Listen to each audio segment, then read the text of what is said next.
जो है हम ये देखे थे, mg का फोर्स देख चुके थे, वेट, टेंशन देख चुके थे, टेंशन का फोर्स, और पुली और टेंशन कैसे बिहेव करता है वो देखे थे। So now we are going to start pulley के क्वेश्चंस। लेने से पहले हम थोड़ा कांस्टेंट रिलेशन बता रहे हैं, पुली के कांस्टेंट, पूरा कांस्टेंट नहीं, पूरी कांस्टेंट रिलेशन हम आराम से बताएंगे। और ये जो धागे में कांस्टेंट होता है या पुली के साथ जब धागा मिलता है तब जो कांस्टेंट होता है वो बता रहे हैं, ताकि हम न्यूमेरिकल ले सकें, ठीक है। So we are going to take numerical. So देखो,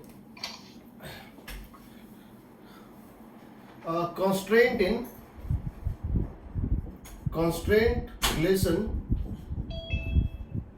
in string बोलते हैं इनएक्सटेंसिबल,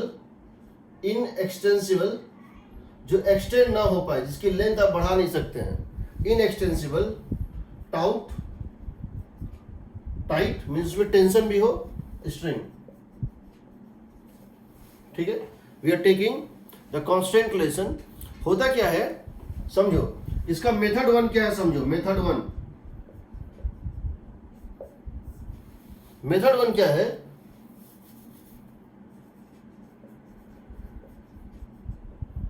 ये कहता है स्ट्रिंग के दोनों एंड की वेलोसिटी, एक स्ट्रिंग के दोनों एंड की velocity along the string same रहेगी। समझो इसका मतलब क्या है, ये एक स्ट्रिंग है, समझो ये एंड ए है और ये एंड बी है। ये एक स्ट्रिंग है, धागा है जिसका ये एंड ए है और ये एंड बी है। इसकी वेलोसिटी मान लेते हैं कि v1 है, और ये स्ट्रिंग के साथ एंगल कितना बना रहा है, ये एंड स्ट्रिंग के साथ एंगल कितना बना रहा है, θ1। और मान लो इस एंड की वेलोसिटी किसी भी डायरेक्शन में है, सपोज दैट इज v2, और ये जो एंड है इसकी वेलोसिटी है v2, और ये स्ट्रिंग के लाइन ऑफ स्ट्रिंग के साथ, स्ट्रिंग के डायरेक्शन के साथ एंगल बनाता है θ2, ठीक है। तो हमारा ये कहना है along the string the velocities must be same, along the string velocities must be same, velocity component along the string velocity component must be same। मतलब इसका कंपोनेंट, दो कंपोनेंट है, v1 का दो कंपोनेंट, एक है along the string, एक है perpendicular to the string। perpendicular to the string हो सकता है वेलोसिटी अलग अलग हो, लेकिन along the string velocity same होना पड़ेगा। क्यों होना पड़ेगा, देखो बता रहे हैं, v1 cos θ1 must be equal to v2 cos θ2। along the string velocity must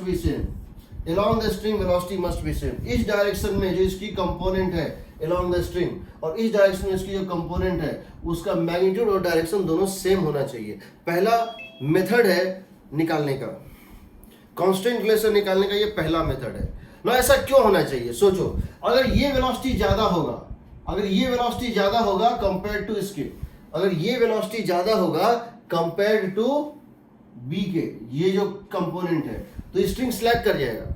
अगर ये वेलोसिटी ज्यादा होगा यानी इनके बीच में स्पीड क्या होगी, नजदीक जब जाएंगे ये स्ट्रिंग स्लैग कर जाएगा। अगर पीछे वाले की वेलोसिटी ज्यादा है आगे वाले से तो स्ट्रिंग स्लैग कर जाएगा। लेकिन हम कह रहे हैं स्ट्रिंग में टेंशन है, स्ट्रिंग में टेंशन जीरो नहीं है। दूसरा, अगर बी की ज्यादा होगी, अगर बी की स्पीड ज्यादा होगी तो या तो स्ट्रिंग को एलोंगेट करना पड़ेगा, यानी अगर स्प्रिंग होता तो पॉसिबल था, बट धागे में पॉसिबल नहीं है। धागा या तो टूट जाएगा या एलोंगेट करेगा। हम कह रहे हैं ये इनएक्सटेंसिबल है, ये एक्सटेंड नहीं कर सकता है, ये इनएक्सटेंस, इसका लेंथ बढ़ नहीं सकता है। इसका मतलब हुआ कि अगर ए की वेलोसिटी ज्यादा हुई तो टेंशन खत्म कर देगा, टेंशन वुड बिकम जीरो, और अगर बी की वेलोसिटी ज्यादा हुई तो इसको एक्सटेंड करना पड़ेगा। हम दोनों में से कुछ भी अलाउ नहीं कर रहे, इसीलिए v1 cos θ1 equal to v2 cos θ2 होगा। एग्रीड। जैसे एग्जाम्पल, तुम्हारे पास एक वॉल है, इसमें एक रॉड है या फिर रो पे कुछ भी है, एक रॉड है या एक धागा है, कुछ भी है। ये इसका पहला मेथड है, समझो।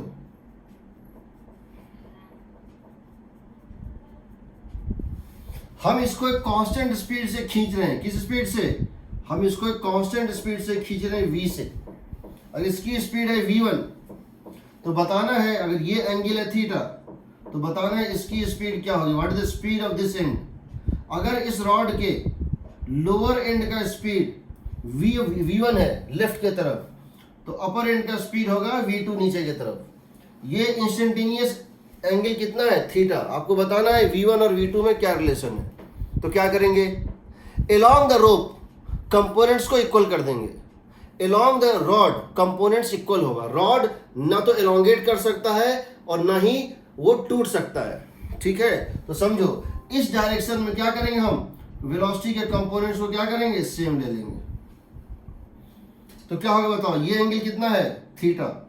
ये एंगल मान लो कितना है? अल्फा। तो ये बताओ इस डायरेक्शन में इसकी वेलोसिटी कितनी थी? v1। इस डायरेक्शन की वेलोसिटी कितनी थी? v1। तो इसके डायरेक्शन में इसका कंपोनेंट क्या होगा बताओ? v1 cos theta. जबकि इस डायरेक्शन में इसकी कंपोनेंट मान लो कितनी है? v2। तो इस डायरेक्शन में इसकी कंपोनेंट कितनी होगी? ये होगा v2 cos अल्फा। बट तुम जानते हो कि अल्फा प्लस थीटा 90 डिग्री है। अल्फा प्लस थीटा 90 डिग्री है। इसका मतलब ये हुआ कि इसको लिख सकते हो तुम v2 cos 90 degree minus theta that equal to sine theta, v2 sine theta. यहां से तुमको आएगा v1 is equal to v2 tan theta. v1 और v2 में रिलेशनशिप चलाया, v1 is equal to v2 tan theta या v2 is equal to v1 cot theta. कोई doubt किसी को? सर हाँ सर ये इलस्ट्रेशन रिपीट कर दीजिए सर, मेरा नेट चला गया था। अच्छा देखो, मैं तुम लोग को कांस्टेंट रिलेशन पढ़ाऊंगा, वो एक अलग टॉपिक है। उसमें बहुत सारे कांस्टेंट होते हैं, pulley constant, normal constant, wedge constant, mix constant, बहुत सारे कांस्टेंट होते हैं। बट अभी जो मेरा पर्पस है, मैं तुमको वेट पढ़ा चुका हूँ, mg का फोर्स पढ़ा चुका हूँ, तुमको पता है कैसे लगता है, उसकी मैग्नीट्यूड और डायरेक्शन क्या होती है। मैं तुम्हें ये भी बता चुका हूँ कि टेंशन कैसे ऐड करता है, टेंशन क्या होता है, कैसे ऐड करता है धागे में, और जो पुली में यू टर्न लेता है तो पुली में टेंशन कैसे चेंज होता है। अब मैं तुम्हें सबसे पहले मैं ये चाह रहा हूँ कि तुम इस जो अब तक पढ़े हो उसको कंसोलिडेट करो। कंसोलिडेट मतलब कि मैं ये चाहता हूँ कि तुम अभी वो सारे न्यूमेरिकल बनाओ जिसमें mg और टेंशन का यूज है। तो उसमें एक और चीज का यूज होगा, वो है कांस्टेंट रिलेशन, कि एक एक्सेलरेशन किसी ब्लॉक का पता है तो उसके टर्म में हम बाकी सारे ब्लॉक का एक्सेलरेशन क्या लिख सकते हैं। हम accelerations between various bodies, interconnected bodies के बीच में, एक्सेलरेशन के बीच में जो रिलेशनशिप निकालते हैं उसको बोलते हैं कांस्टेंट रिलेशन।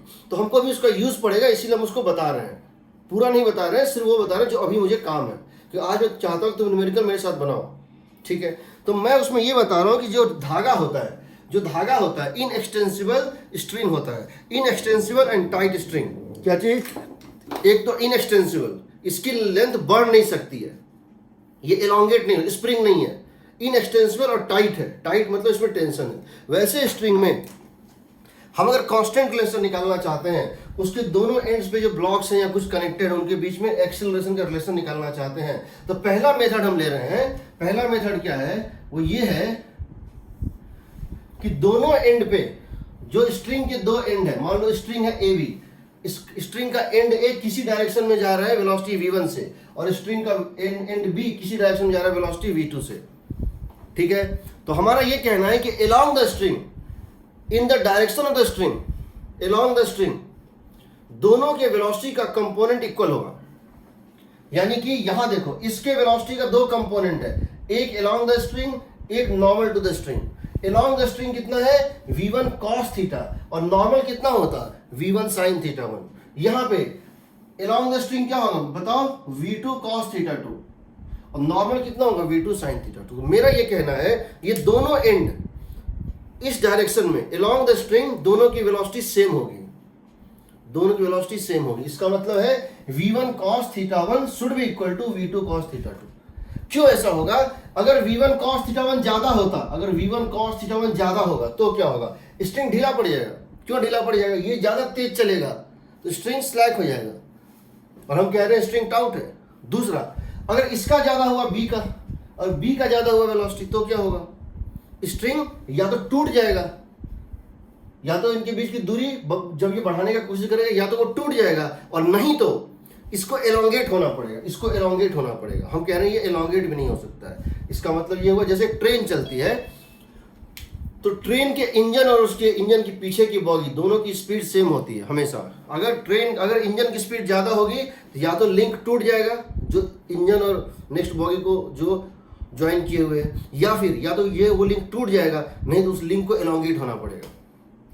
दूसरी बात, अगर पीछे वाले बॉगी की स्पीड ज़्यादा होगी तो या तो वो इंजन को ब्रेक करके इसमें एंटर कर जाएगा या उस पर जंप करके निकल जाएगा। दोनों चीज़ पॉसिबल नहीं है। ठीक है, तो v1 cos θ1 क्या होता है, v2 cos θ2 होता है। ठीक है, तो हमने इसका इलस्ट्रेशन लिया। एक रॉड है जो एक दीवार के ऊपर, एक एल से दीवार के ऊपर फिसल रहा है ऐसे। हम इसको क्या है, ये इसकी स्पीड दिया v1 और ये एंगल दिया थीटा। जिस समय स्पीड है इसकी, इस एंड की स्पीड है v1, ये एंगल है थीटा, उस समय इस एंड की स्पीड निकालनी है। तो हम क्या कह रहे हैं, इसकी दो एंड है। कौन कौन से, एंड ए और एंड बी। हम कह रहे हैं एंड ए और एंड बी की जो वेलोसिटी है उनका component along the rod same होना चाहिए, अलोंग द रॉड सेम होना चाहिए, क्योंकि ये इनएक्सटेंसिबल है और ये इन दोनों के बीच की दूरी ना बढ़ सकती है। इन दोनों के बीच की रिलेटिव डिस्टेंस फिक्स है, इन दोनों के बीच की रिलेटिव डिस्टेंस फिक्स है। इसका मतलब है जिस रेट से ये इधर जाएगा उसी रेट से ये दूर भागेगा। तो ये देखो इसकी कंपोनेंट इस डायरेक्शन में कितनी है, v1 cos θ1। What is the velocity of point A along the line joining the two, v1 cos θ1। और इसकी क्या होगी component along the line joining the two, v2 cos alpha। So v1 cos θ must be equal to v2 cos alpha, but θ plus alpha is what, θ plus alpha is 90 degree. हमने यहाँ डाल दिया alpha के बदले ये कितना हो गया, ये sin θ। यहाँ से आ गया v1 v2 में रिलेशनशिप। ये एक इलस्ट्रेशन हुआ। हम दूसरा इलस्ट्रेशन लेते हैं। हाँ सर, कल का सिलेबस क्या है? कल 9-10 क्लास। Yes sir. कल का जो टेस्ट है तुम लोगों का उसमें 9th और 10th क्लास का क्वेश्चन है। ठीक है, तुमको उसके लिए कोई विशेष तैयारी करने की जरूरत नहीं है। 9th और 10th क्लास का क्वेश्चन है सर। खाली फिजिक्स में कि सारे सब्जेक्ट में? 15 नंबर का केमिस्ट्री, 15 नंबर का फिजिक्स, 15 नंबर का मैथ, आई थिंक 15 नंबर का इंग्लिश होगा और 15 नंबर का एप्टीट्यूड टेस्ट होगा, जैसा उसमें होता था सिलेबस, मोर और लेस लाइक NTSC। ठीक है, कोई तैयारी करने का काम नहीं है। 11th का 12th का हमारा जो पढ़ाई हो रहा है उसका टेस्ट नहीं है, वो एक किस्म का स्कॉलरशिप टेस्ट है जो हम बच्चों से बाद में लेंगे।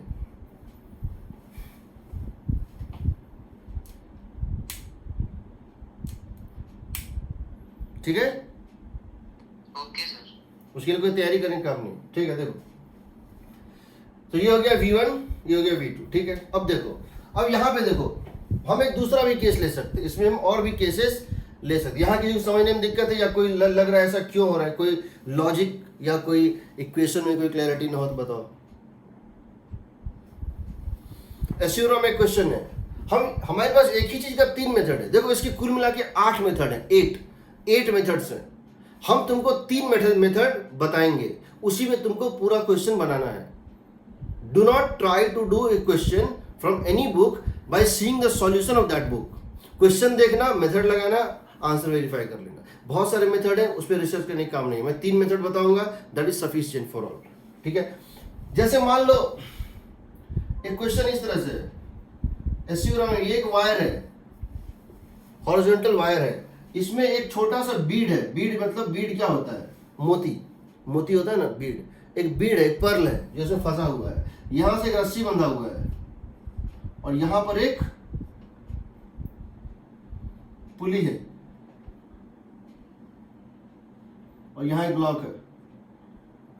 इस समय ये एंगल थीटा है, इस समय ये एंगल इंस्टेंटेनियस एंगल थीटा है, इस समय इंस्टेंटेनियस एंगल जो है वो थीटा है। ठीक है, तो अगर ये ब्लॉक नीचे जा रहा है किस वेलोसिटी से, v1 से, और ये रिंग इधर जा रहा है वेलोसिटी किस से, v2 से, तो v1 और v2 में रिलेशन निकालना है। अगर इस समय देखो ये ब्लॉक नीचे जा रहा है, ये ब्लॉक नीचे जा रहा है किस स्पीड से, V1 से, तो ये भी इसके ऊपर स्लिप कर रहा है ना, इस वायर के ऊपर ये रिंग भी जो है ये स्लिप कर रहा है ऐसे, ठीक है ना, ये रिंग जो है इसके ऊपर स्लिप कर रहा है इस तरह से। तो बताना इसकी स्पीड क्या होगी, दोनों रिलेशनशिप क्या होगा। तो क्या करोगे, तुमको क्या करना है, अलोंग द स्ट्रिंग, देखो अलोंग द स्ट्रिंग दोनों की कंपोनेंट सेम होनी चाहिए। तो ये बताओ, ये जो V1 दिया हुआ है, ये इसकी स्पीड V1 दी हुई है, तो पूरी की पूरा क्या है, अलोंग द स्ट्रिंग ही है। ये स्पीड V1 दिया हुआ है, ये तो पूरी की पूरी जो है बताओ अलोंग द स्ट्रिंग ही है। और इसकी स्पीड जो V2 है, ये तो स्ट्रिंग के डायरेक्शन में नहीं है, तो क्या करोगे, यहां ड्रॉप करो एक परपेंडिकुलर, यहां ड्रॉप करो एक परपेंडिकुलर। तो ये बताओ इसका कंपोनेंट अलोंग द स्ट्रिंग कितना होगा, V2 cos थीटा। इस वेलोसिटी का कंपोनेंट स्ट्रिंग के अलोंग क्या होगा, V2 cos थीटा। और इस वेलोसिटी का कंपोनेंट स्ट्रिंग के अलोंग कितना है, V1 ही है। तो क्या कर दोगे, दोनों को इक्वेट कर दो, तो कितना आ जाएगा, V2 cos theta is equal to V1।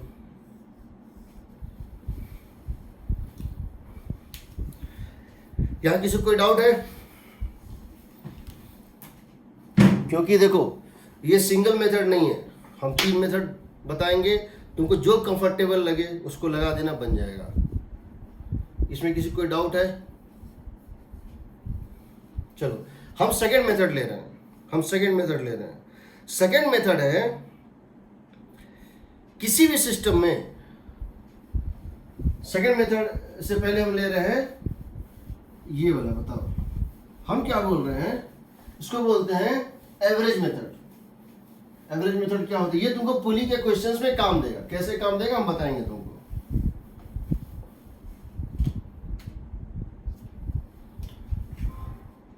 Second method होता है एवरेज मेथड। इसमें क्या होता है समझो, कभी भी अगर इस टाइप का कोई क्वेश्चन हो, किस टाइप का, कि मान लो ये एक पुली है,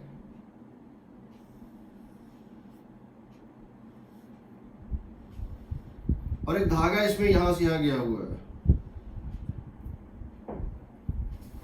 और एक धागा जो है इसमें यहां से यहां गया हुआ है।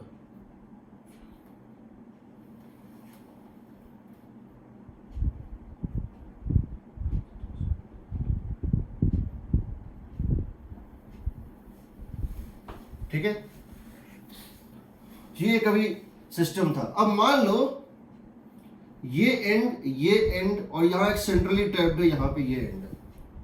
अब मान लो कि ये पुली यहां से चल के यहां तक आ गया, कहां तक, पुली मान लो यहां से चल के यहां पहुंच गया, ठीक है, यानी कि पुली यहां से लेके यहां तक पहुंच गया और धागा हो गया इस तरह से।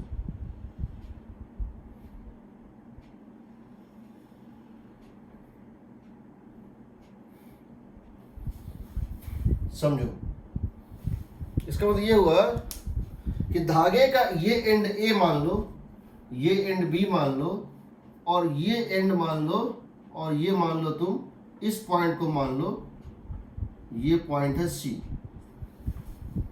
मान लेते हैं कि धागे का ये एंड x1 अमाउंट से नीचे आया,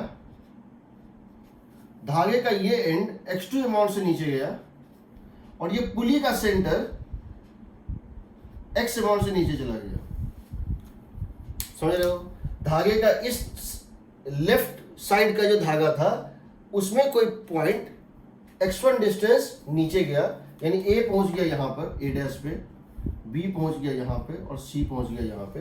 हम कह रहे हैं A जो है वो x1 डिस्टेंस नीचे गया, B जो है x2 डिस्टेंस नीचे गया, और सेंटर जो है x डिस्टेंस नीचे गया।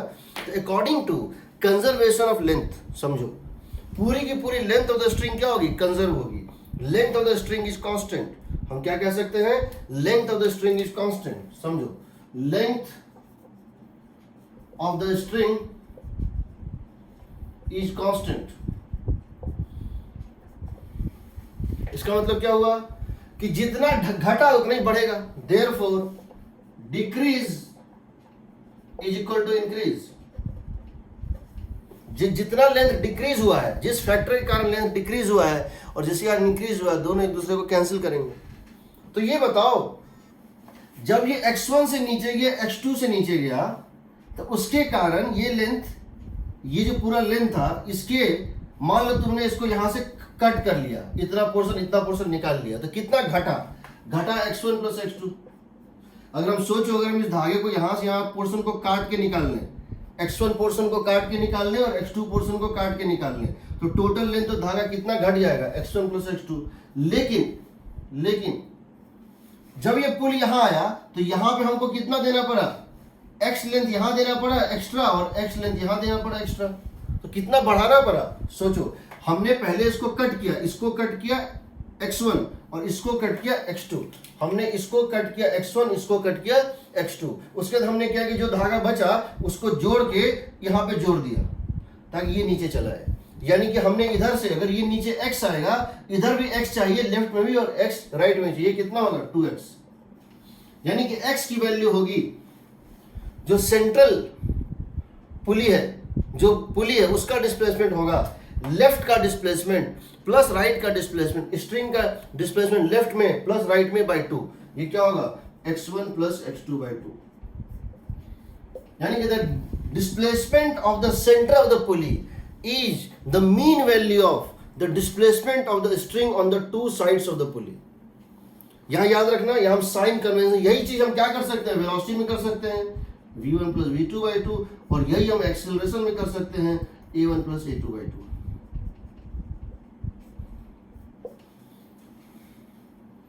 याद रखना, यहां पे हम विथ साइन लेते हैं। विथ साइन मतलब क्या है, यहां पे x1 नीचे x2 नीचे, दोनों नीचे है तो ये भी नीचे होगा। अगर एक नीचे होता एक ऊपर होता, नीचे को क्या मान लेते पॉजिटिव, ऊपर को क्या मान लेते नेगेटिव मान लेते हैं। तो याद रखना, अगर इसका एक्सीलरेशन कितना होगा, अगर इसका एक्सीलरेशन होगा लेफ्ट वाले का a1, और इस पॉइंट का एक्सीलरेशन होगा a1 और इस पॉइंट का होगा a2, तो इसका एक्सीलरेशन आएगा a1 प्लस a2 बाई 2।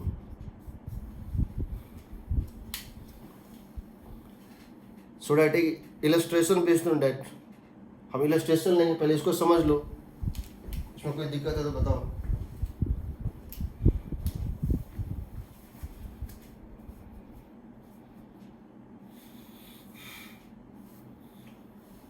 ठीक है, इसमें कोई दिक्कत है तो बताओ। सो देखो, आई एम टेकिंग इलस्ट्रेशन, समझ तो गई हो तुम, कंक्लूजन याद रखना, समझ तो गई हो तुम। So I am taking the illustration. देखो, इलस्ट्रेशन ये है,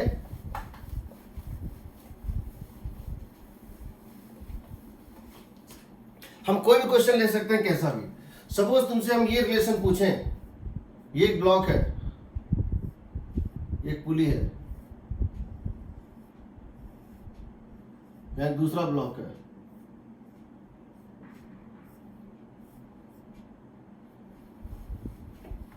ये तीसरा ब्लॉक है, ये ग्राउंड है। अगर इसकी एक्सीलरेशन दी हुई है 6 मीटर पर सेकेंड स्क्वायर राइट, इसकी दी हुई है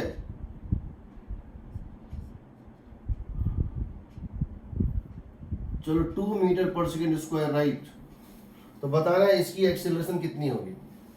अगर इन दोनों ब्लॉक्स की एक्सेलरेशन दी हुई है, हम बताना है what is the acceleration of this block, what is the acceleration of this block. ठीक है, तो क्या करेंगे, देखो हमारा तरीका क्या है।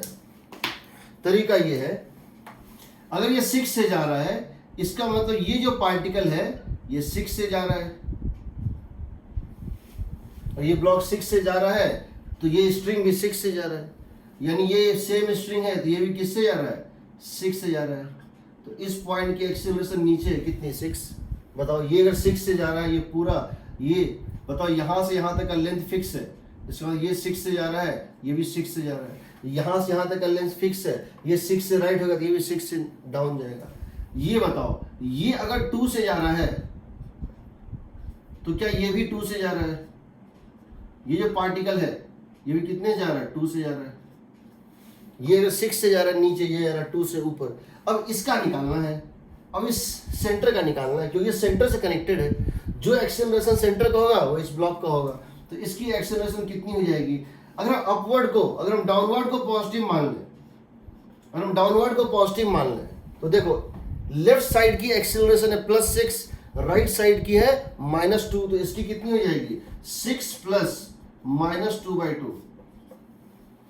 और हम डाउनवर्ड को पॉजिटिव मान लें तो इस साइड लेफ्ट साइड की एक्सेलरेशन, इस पुली को देखो, इस पुली के लेफ्ट साइड स्ट्रिंग की एक्सेलरेशन है 6, राइट साइड की है 2, अपोजिट डायरेक्शन है तो एक किसी को प्लस मानना पड़ेगा, डाउनवर्ड को प्लस मान लेते हैं तो 6 - 2/2 and that is equal to acceleration of this, and that is equal to acceleration of this. So acceleration of this would become equal to 2 meter per second square downward direction.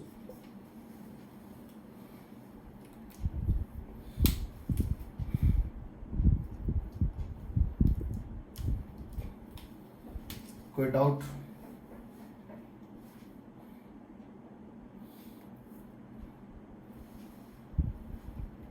कोई doubt? हाँ sir अगर ये जो दोनों string है direct block से attach तो भी यही होता है। अगर ये दोनों स्ट्रिंग डायरेक्ट ब्लॉक से अटैच होती तो हो सकता है, होता है, ये तो यही होता ना। देखो जो तुमको हम प्रोसेस बता रहे हैं वो कहीं लगा दो, होता। अगर क्वेश्चन कैसा भी होगा तो आंसर उसके अकॉर्डिंग आएगा और एकदम सही आएगा। कहने का मतलब है क्वेश्चन को हम चेंज कर देंगे तो प्रोसेस से जाएंगे, सिंपल है, प्रोसेस से जाएंगे, समझो।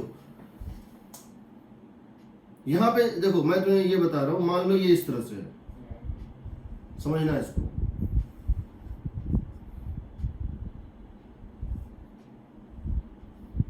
ये एक ब्लॉक है,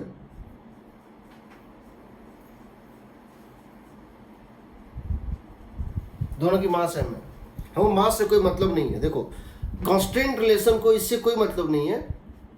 जब तुम इसको सॉल्व करोगे, इस क्वेश्चन को जब तुम न्यूमेरिकली सॉल्व करोगे, you require 2 things. What is one is the, एक तो तुमको इसका लिखोगे mass, force equal to mass into acceleration, इस पे भी लिखोगे net force equal to mass into acceleration. तुमको एक और इक्वेशन चाहिए होगा, मतलब इस क्वेश्चन को सॉल्व करने के लिए तुमको कांस्टेंट रिलेशन चाहिए होगा एज एन एसेंशियल पार्ट।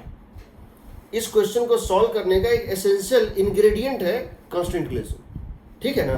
तो कांस्टेंट रिलेशन अभी हम सिर्फ देख रहे हैं, हम जब उसको सॉल्व करेंगे तो उसी कांस्टेंट रिलेशन को यूज भी करेंगे। फॉर द टाइमिंग हम इसको ये देख रहे हैं। जरा ये बताओ, ये बताओ कि मान लेते हैं कि इसकी एक्सीलरेशन है, मान लेते हैं इसकी एक्सीलरेशन ऊपर की तरफ A1 और इसकी नीचे की तरफ है A2। मान लेते हैं कि इसकी एक्सीलरेशन ऊपर की तरफ है कितनी, A1 और इसकी नीचे की तरफ है A2। लेट अस सपोज, तुम उल्टा ही मान सकते हो। हमने इसका एक्सीलरेशन मान लिया ऊपर की तरफ है A1, इसका है A2। हमने इसके एक्सीलरेशन को मान लिया है कि ये नीचे की तरफ है A2 और इसके एक्सीलरेशन को मान लिया है कि ऊपर की तरफ है A1। हमको A1 और A2 में रिलेशनशिप निकालना है, ठीक है, बेसिकली वही क्वेश्चन है।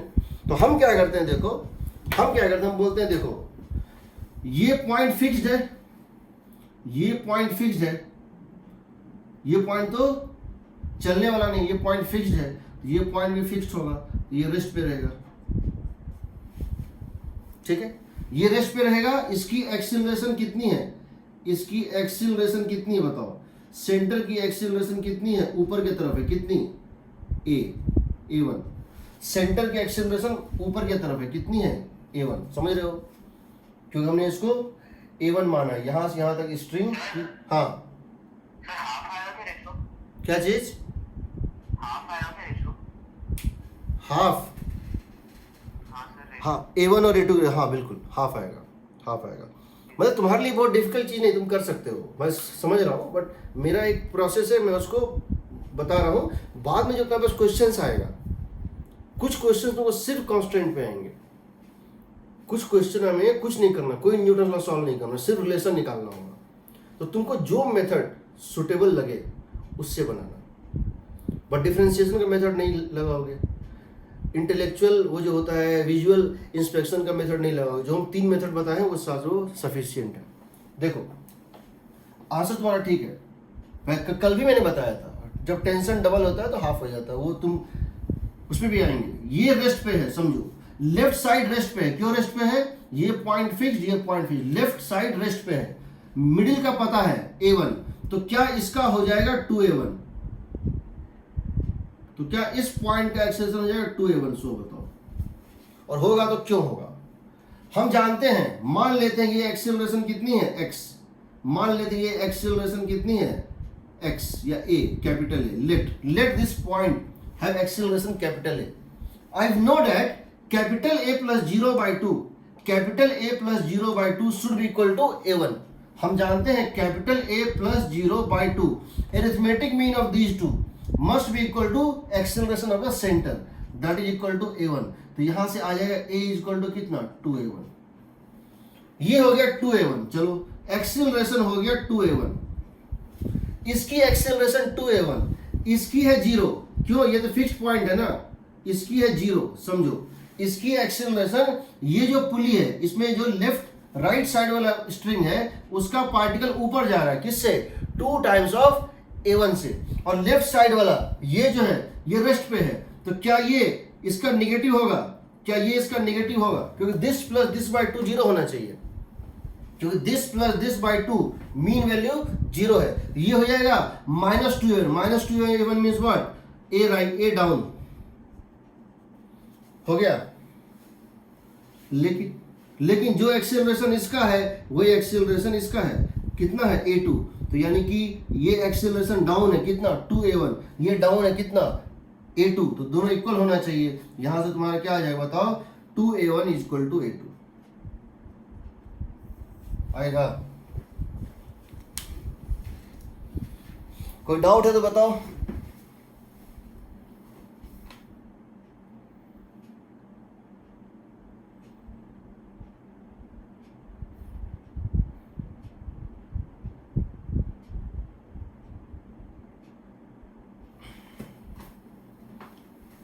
देखो जब एसएचएम पढ़ाते हैं ना या बाद में फ्यूचर में, इन सब चीज़ों का बहुत यूज़ होता है, छोटी छोटी चीज़ें हैं पर बहुत बहुत इंपॉर्टेंट है। हम क्या किए हैं, ये फिक्स्ड एंड है तो 0 इसका पता है, तो 3 में से 2 पता है, हमको पता है कि लेफ्ट राइट और सेंटर भी रिलेशनशिप पता है, कोई 2 पता है, तीसरा निकल जाएगा।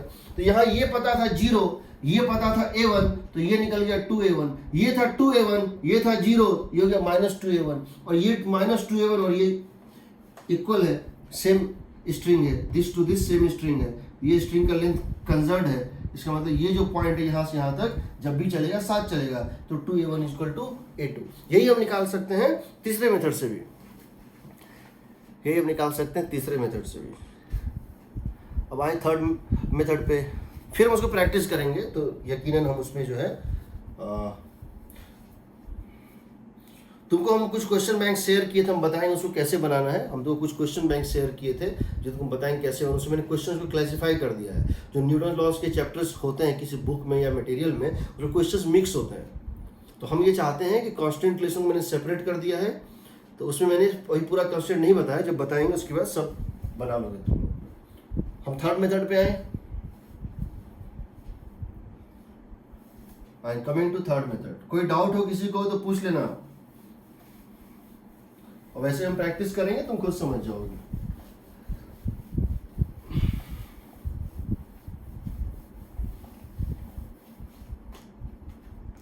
अब देखो थर्ड मेथड हमारा क्या है, मेथड 3 हम कहते हैं summation of tension dot velocity on the entire system is 0, entire system is 0। Similarly हम इसको लिख सकते हैं summation of tension dot acceleration. मैं इसमें थोड़ा सा, जब तुम सर्कुलर मोशन में आओगे हम तुमको बताएंगे, यहाँ पे हम नेट एक्सेलरेशन नहीं लेते हैं, हम सिर्फ एक्सेलरेशन जो लेते हैं वो rate of change of speed होता है, rate of change of direction नहीं लेते हैं। खैर बट उसका अभी नीड नहीं है, तुम ये समझो कि T.A होता है, अभी के लिए इस बात को समझो ना। अब तुमको एक बार थोड़ा सा बता दे, हो सकता है कुछ लोग भूल गए हो सकता है कुछ लोग भूल गए हो कि डॉट प्रोडक्ट क्या होता है। किसी भी 2 वेक्टर का डॉट प्रोडक्ट होता है। अगर टेंशन ऐसे है, समझो अगर टेंशन ऐसे है और एक्सीलरेशन ऐसे है, इमेजिन करो टेंशन ऐसे है और एक्सीलरेशन ऐसे है, दोनों बीच में एंगल है थीटा, ये थीटा कुछ भी हो सकता है 0 से 90, 0 से 180 के बीच में। ये थीटा कुछ भी हो सकता है 0 से 180 के बीच में। तो टी डॉट ए का वैल्यू होता है, टी डॉट ए का वैल्यू तो magnitude of T into magnitude of A into cos theta. अगर थीटा एक्यूट है 0 से 90 है तो पॉजिटिव हो जो है देगा ये, और अगर थीटा 90 से ऊपर है और 180 से तक है तो वो माइनस देगा, और अगर 90 है तो 0 देता है।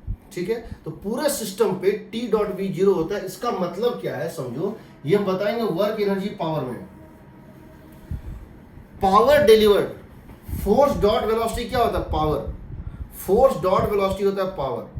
Rate of net work done by tension on the entire system is 0। Tension पूरे सिस्टम पे कभी वर्क नहीं करता है, समझो।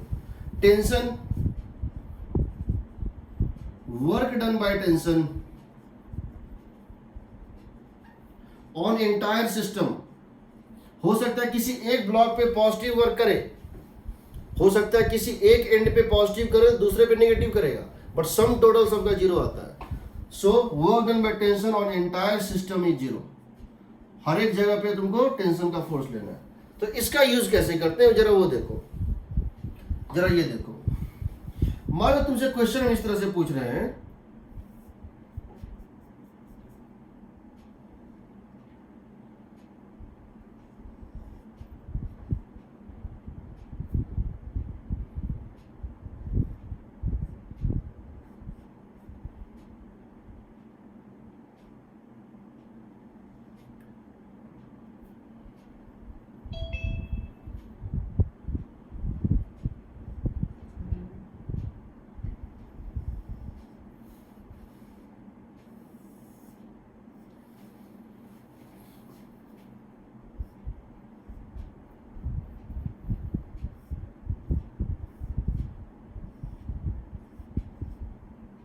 ये ट्रॉली है जो इस तरह से इस ब्लॉक को खींच रहा है। कैसे खींच रहा है, ये ट्रॉली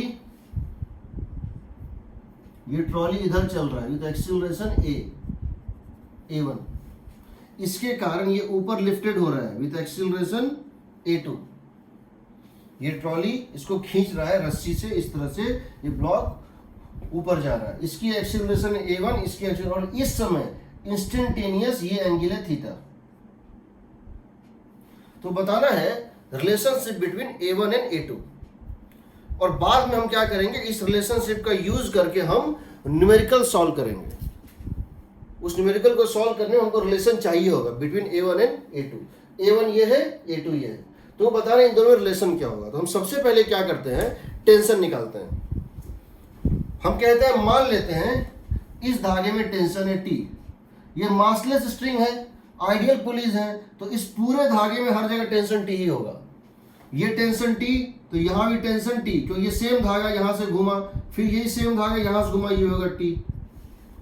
हम जानते हैं ये पुली मासलेस है, आइडियल है, फ्रिक्शनलेस, इसका मतलब T, तो ये कितना हो गया 2T। ये T, हाँ सर इसका answer a sin theta by 2 आएगा क्या? ना, साइन तो नहीं आएगा, कॉस आ सकता है। साइन का कोई चांस ही नहीं है। डॉट वर्टिकल कंपोनेंट में साइन आना, देख लेते हैं, डॉट प्रोडक्ट में साइन नहीं आता है। ठीक है, अब क्या करेंगे, अब देखो इसको हम उस मेथड से भी चाहते तो बना सकते हैं, कंपोनेंट्स लेके, या हम उसको उस यू बना से बना, हम किसी से बना सकते हैं, जिससे वो लोग बना देंगे। बट यहाँ सबसे आसान, या इन तीनों में सबसे आसान मेथड मुझे टी डॉट वी ही लगता है। यहाँ देखो, यहाँ एक ब्लॉक है, ये एक ब्लॉक है और ये एक दूसरा ब्लॉक है। तो क्या करो, दोनों ब्लॉक पे जहां जहां मासेस हैं वहां पे डॉट प्रोडक्ट लो। क्या क्या चीज का, उस मास पे टेंशन और उस मास का एक्सीलरेशन। तो ये बताओ इस पे टेंशन किधर ऐड करेगा, इस ब्लॉक पे टेंशन किधर ऐड करेगा, ऊपर। टेंशन हमेशा पुल करता है जी, और इसकी एक्सीलरेशन कितनी है, ऊपर। तो इन दोनों का डॉट प्रोडक्ट क्या हो जाएगा बताओ, इन दोनों का डॉट प्रोडक्ट क्या हो जाएगा बताओ, 2T into A2 cos 0 degree. बताओ, क्योंकि यहां पे अगर तुम देखो, यहां पे तुम अगर देखो टेंशन है ऊपर कितना 2T, टेंशन है ऊपर 2t, एक्सीलरेशन है ऊपर कितना a2, तो दोनों पैरेलल वेक्टर्स हैं। तो 2t ब्लॉक पे टेंशन का फोर्स अपवर्ड डायरेक्शन में है 2t और ब्लॉक की एक्सीलरेशन भी अपवर्ड डायरेक्शन में है a2, तो दोनों बीच में एंगल कितना, दोनों वेक्टर बीच में 0 डिग्री प्लस। अब यहां देखो ये है टेंशन T, ये है टेंशन T, पुल करता है, टेंशन हमेशा पुल करता है, और इसकी एक्सीलरेशन है इधर की तरफ कितनी है a1। तो ये बताओ इन दोनों वेक्टर के बीच में एंगल कितना कहलाएगा, इन दोनों, इसके एक्सीलरेशन वेक्टर और इसके टेंशन वेक्टर के बीच में एंगल क्या कहलाएगा 180 डिग्री माइनस थीटा। तो यहां पे क्या लिखोगे T into a1 cos 180 degree minus theta is 0।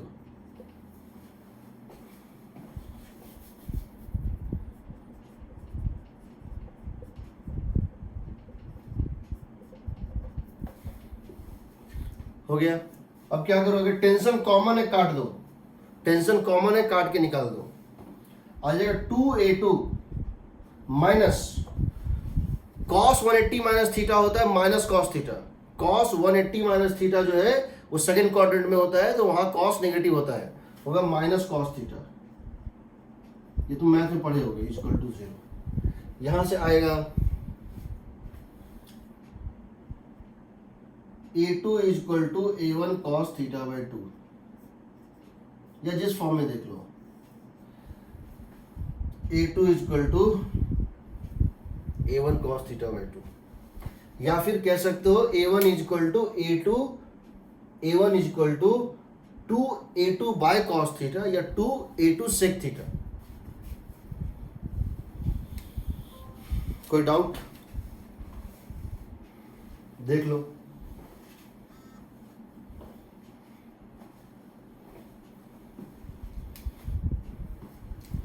जिस दिन मैं तुम लोग को पूरा कांस्टेंट रिलेशन पढ़ा दूंगा उस दिन मैं तुम लोग को एक अलग से क्वेश्चन बैंक दूंगा कांस्टेंट रिलेशन पे। उसके भी 2 लेवल हैं, एक है लेवल आईआईटी और एक है लेवल ओलंपियाड। बहुत हाई लेवल के भी क्वेश्चंस हैं मेरे पास, बट पहले तुम लोग कंफर्टेबल हो जाओ कांस्टेंट रिलेशन के जनरल क्वेश्चंस पे, ठीक है। कोई डाउट इसमें? हमको यही करना है, क्या करना है, डॉट प्रोडक्ट लेना है। और तो एससी वर्मा के जितने भी क्वेश्चंस हैं वो इस टाइप के हैं। किस टाइप के भाई? सर एक मिनट नीचे का मिटा दो। मैं तुम्हें वो शेयर कर दूंगा।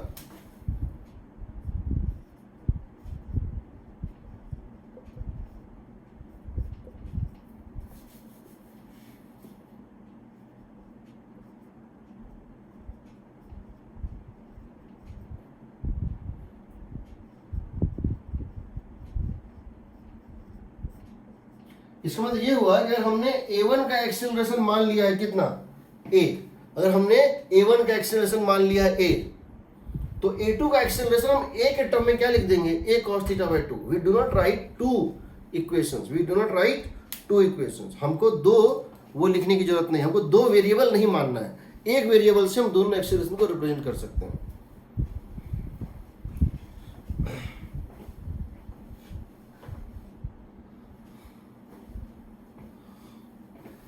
चलो अब ये देखो,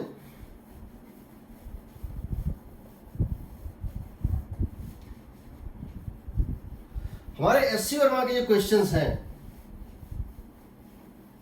मैंने लास्ट क्लास में बोला था बनाने, किसी ने कुछ बनाया था, बन रहा है? यस सर, बन रहे हैं सर। बन रहे हैं ना, ठीक है, गुड, करते रहो। मैं तुम लोग को, मैंने क्या किया है, क्वेश्चंस को जो न्यूटन लॉज के क्वेश्चंस बुक्स में हैं या हमारे मटेरियल में हैं, उसको मैंने 7 टॉपिक्स में डिवाइड किया है। मैं बता रहा हूँ कौन कौन सा टॉपिक है। पहला मैंने लिया है एनएलएम के question which involves MG, tension, pulley and simple constant relation, ये सब जिसमें नॉर्मल नहीं है। समझो, एमजी टेंशन, वेट है, टेंशन है, पुली है, और उसके छोटे कांस्टेंट रिलेशन, उस पे बेस्ड क्वेश्चन, उस पे बेस्ड लगभग 25 to 30% पूरे क्वेश्चन उस पे बेस्ड हैं। उसको मैंने अलग से क्लासिफाई कर दिया, मैं तुमको शेयर कर दूंगा क्लासिफिकेशन, तुमको वो पूरा बनाना है, क्योंकि एक बार में हम नहीं बना सकते, तुम स्लोली बनाते चलो। दूसरा टॉपिक मैंने क्या किया है, mg, tension, pulley and normal also, जिसमें नॉर्मल भी है, वो मैंने लिया है। तीसरा मैंने लिया है क्वेश्चंस इन्वॉल्विंग स्प्रिंग फोर्स। चौथा मैंने लिया है क्वेश्चंस इन्वॉल्विंग स्यूडो फोर्स। और पांचवा मैंने लिया है कांस्टेंट रिलेशंस। छठा मैंने लिया है फ्रिक्शन, जिसमें फ्रिक्शन होता है। और सातवां मैंने लिया है सर्कुलर मोशन। बहुत सारे बुक्स वाले ने क्या किया है कि सर्कुलर मोशन को भी न्यूटन लॉ में ही डाल दिया है। वो एक गलत मतलब तरीका है, जो मेरे समझ में उसको अलग से लेना चाहिए। तो उसको मैंने क्लासिफाई कर दिया, क्योंकि मैं क्वेश्चन को एक एक कॉपी पेस्ट नहीं कर पाऊँ, मैं तुम्हें भेज दूंगा, तुमको वो मार्किंग क्लासिफाई किया होगा, जो जो मैं करता जाऊंगा टॉपिक 1 टॉपिक 2, तुम उसको प्रैक्टिस करते रहना, सब बन जाएगा तुमसे, दैट इज फॉर श्योर। ठीक है, अब देखो, मान लो मेरे से क्वेश्चन ये पूछा गया है, क्या है क्वेश्चन,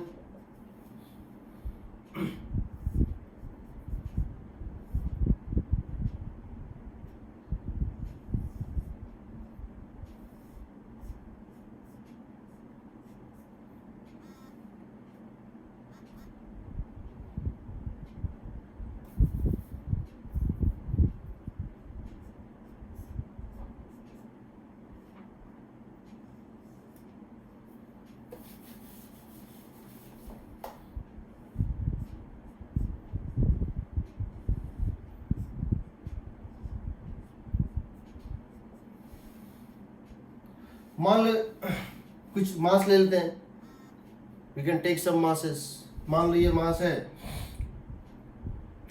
10 kg, ये 6 kg, ये 3 kg। अगर हमसे पूछा गया है कि इसकी हर पार्टिकल का एक्सेलरेशन निकालो और टेंशन निकालो, हर पार्टिकल एक्सेलरेशन और टेंशन निकालो, हम क्या करते हैं, देखो हमको यहाँ पे 2 वेरिएबल मानना पड़ता है। कौन कौन सा बता रहा हूँ,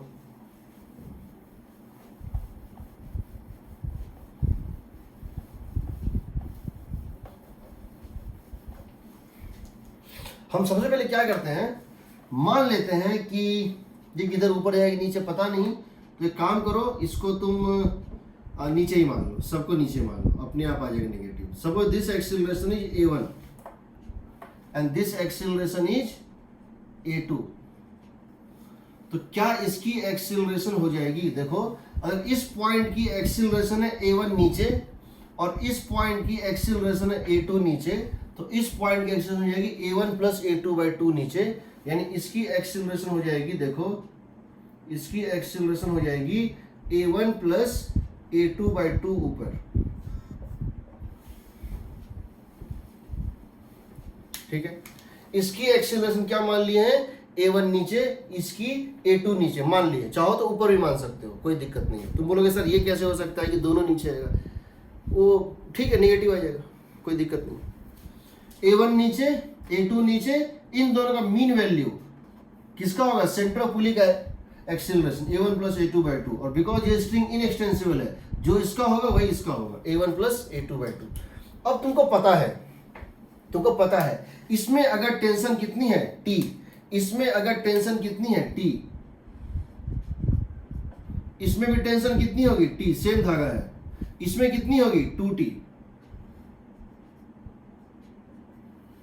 ठीक है, इसमें अगर टेंशन क्या होगी T, इसमें क्या होगी T, तो इन दोनों में सेंट्रली टैप्ड, इसमें कितना होगा 2T, इस पूरे में होगा 2T। तो तुमको अब एक्सेलरेशन तो निकल गया, अब तो तुमको इक्वेशन निकल गया। अगर तुम थोड़े एक्सपर्ट हो जाओ, थोड़ा स्पीड तुम्हारा बढ़ जाए, तुम इसके लिए सीधे लिख सकते हो। क्या लिखोगे, किसको लोगे पॉजिटिव नीचे, किसको लोगे यहाँ पॉजिटिव नीचे लोगे, यहाँ पे बताओ नीचे कितना वेट ऐड कर रहा है 6g, तो इसके लिए क्या लिखोगे बताओ, नीचे को मानोगे पॉजिटिव, 6g पॉजिटिव और t नेगेटिव, नेट फोर्स कितना होगा 6g minus T is equal to 6a1, 6g minus T is equal to 6a1, first equation. इसके लिए क्या करोगे, फिर से डाउनवर्ड को ही मानोगे पॉजिटिव, यहाँ एक वेट ऐड कर रहा है कितना 3g, तो क्या लिखोगे 3g minus T is equal to क्या लिखोगे 3a2। इसके लिए बताओ ऊपर जा रहा है, यहाँ वेट कितना कर रहा है था 10g, तो क्या करोगे ऊपर तरफ क्या लिखोगे 2t माइनस ऊपर को लोगे